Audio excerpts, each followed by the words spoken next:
और अभी मोह नष्ट हो जाए तो हमें समझ में आ जाए। जैसे स्वप्न में हम देखते हैं हम जगे हुए हैं, सोते हुए नहीं देखते।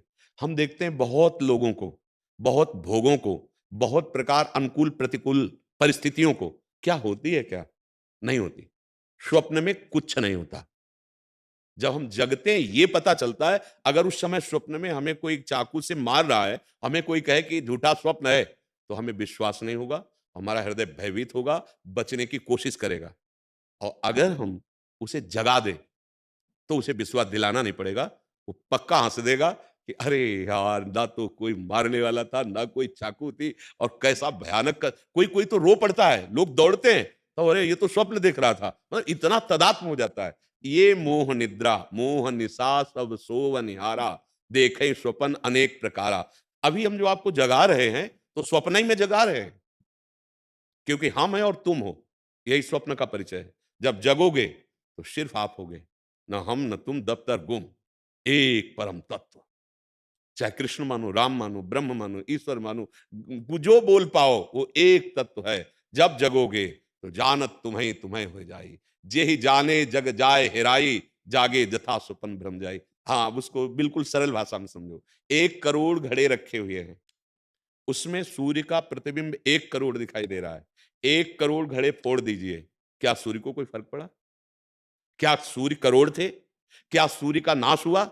बस इन घड़ों को सत्य भाव से मानकर, माया रचित है, पांचभौतिक प्रकृतिजन्य शरीर है, बस इसी भ्रम में हमें ये स्वप्न हो गया, मैं स्त्री और मैं पुरुष। ना कोई स्त्री है, ना कोई पुरुष है, सत्य विषय। देखो ना कितना बड़ा जादू है। आप जब सो रहे थे स्वप्न में, तो आपको भला ज्ञान था कि हमारा स्थूल शरीर पड़ा है।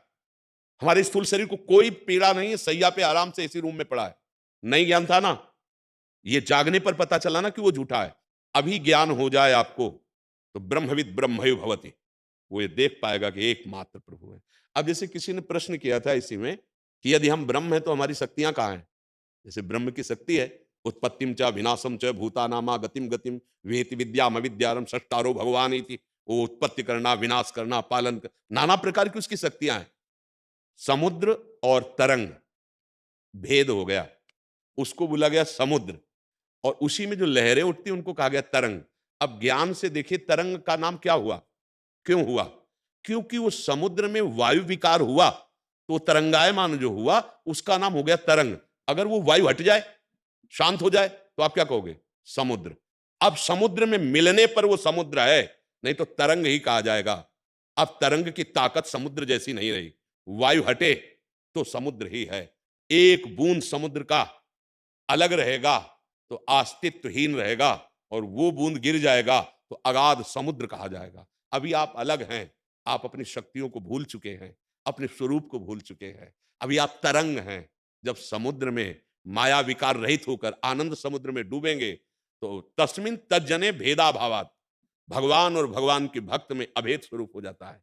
पर भक्ति की गई दासत्व से तो ऊंची स्थिति में भी दासत्व रहता है। भक्ति की गई जोई जोई प्यारो करे सोई मैं भावे, तो स्थिति यही रहती है। वो कभी शक्ति का प्रदर्शन या शक्ति की याचना या शक्तिवान हूं ऐसा अनुभव नहीं करता। जैसे महान शक्तिशाली हनुमान जी का अपना परिचय भगवान श्री राम को क्या दे रहे हैं? एक मैं मूढ़ मंदवस, मैं मूढ़ हूं, मंद कुटिल हृदय अज्ञान और ज्ञानी नाम अग्रगण्यम और जेहगिर चरण दे हनुमंता चले उसगा पाताल तुरंता, महान बलशाली अतुलित बलधामम हेम शैला भदेहम धनुजवन कृषानुम ज्ञानी नाम अग्रगण्यम।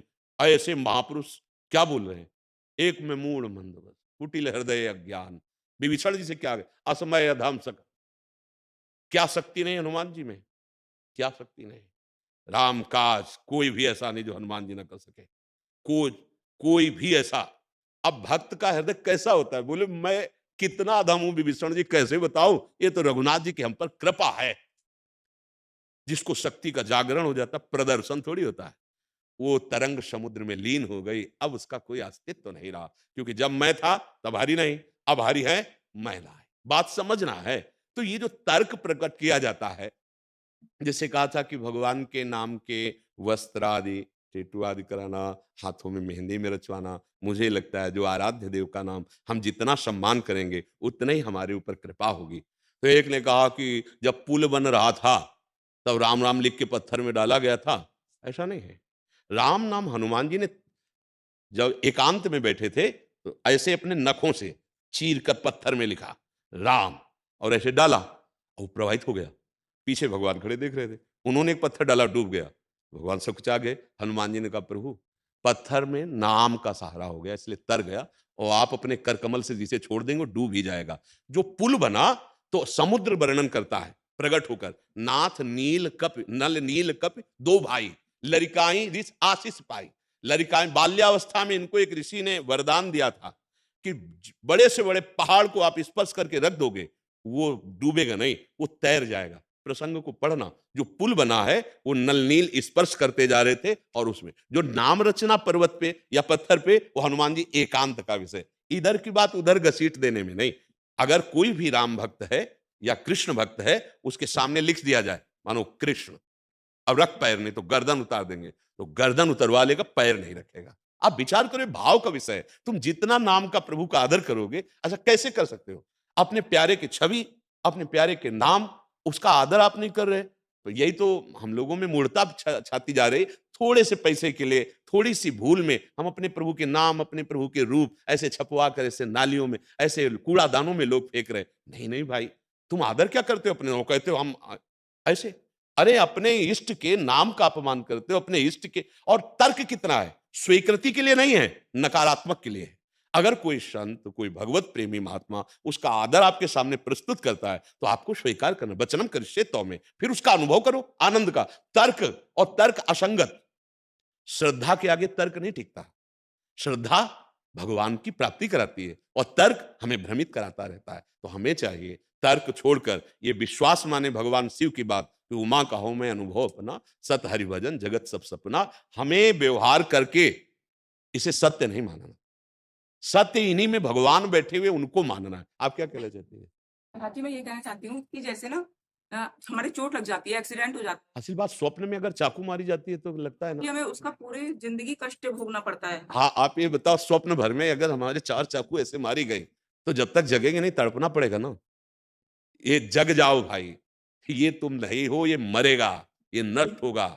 इसके पहले ऐसी स्थिति कर लो। हम पहले अभी बताया किसी के प्रश्न में कि जब हमारे हाथ को शून्य कर दिया जाता है, मन नहीं जाता, तो काट दे तो फर्क नहीं पड़ता। अगर यही मन हमारा श्री कृष्ण में लग जाए, प्रभु में लग जाए, तो बड़े से बड़ा दुख हमें परास्त नहीं कर सकता। अभी हम सोए हुए स्वप्न में हैं, सच्ची मानिए। ये जगाने का प्रयास स्वप्न में ही हो रहा है। जब जग जाओगे ना, तो हम और तुम दो नहीं रहेंगे, एक ही रहेगा। जो दोनों में प्रकाशित हो रहा है वो एक ही है। अभी हम और तुम हैं, मैं और मोर है, तोर और तय है, इसी का नाम अविद्या है। ये भगवान की कृपा समझो कि आपके स्वप्न में संयोग बन रहा है साधु समागम, तो जाग जाओ। जब जागोगे तो ना कोई साधु है ना साधु है। विद्या विनय संपन्ने ब्राह्मणे गविहस्तनी सुनीचे सुपाके चा पंडिता समदर्शिना, एकमात्र वही सच्चिदानंद प्रभु है। और यही दुख मुक्ति का उपाय है। कर लो तो कर लो, नहीं फिर आगे क्रम बनता चला जाएगा, फिर आगे योनियां प्राप्त होती चली जाएंगी। मन को प्रभु में लगाए बिना दुख से नहीं बच सकते। हनुमान जी महाराज कह रहे हैं, का हनुमंत विपति प्रभु सोई, जब तो सुमिरन भजन न हो। तो दुख सहते हुए, क्योंकि शरीर आसक्ति है। अब राधा राधा राधा रटते रहो, उनकी कृपा से एक दिन ये अनुभव हो जाएगा कि आप शरीर नहीं हो।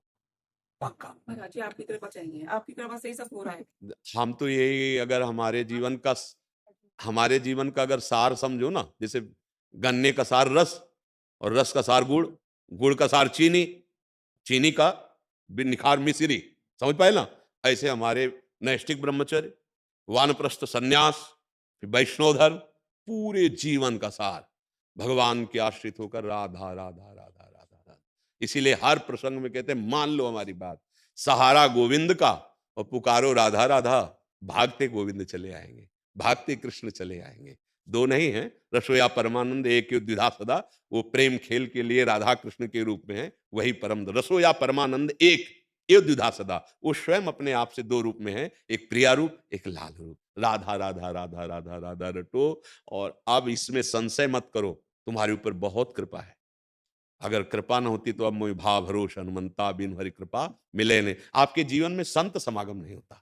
ये प्रमाण है कि हरि जो आपको बहुत प्यार करते हैं, चाहे आप दूर से सुन रहे हो सत्संग, या आप नजदीक बैठ के सुन। दूर वाला नजदीक लाएगा, नजदीक वाला समा जाएगा।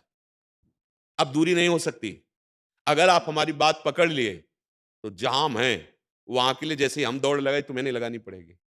जैसे मथुरा में हमें गाड़ी पकड़नी है तो हमें वहां मुगल सराय थोड़ी जाना है, यही स्टेशन में चढ़ लिया। तो जितना दौड़ के आए हैं, आओ हमारी बात रूपी गोद में बैठ जाओ और चलो हमारे प्रभु के पास, है ना। बहुत बड़ी सामर्थ्य है बात में।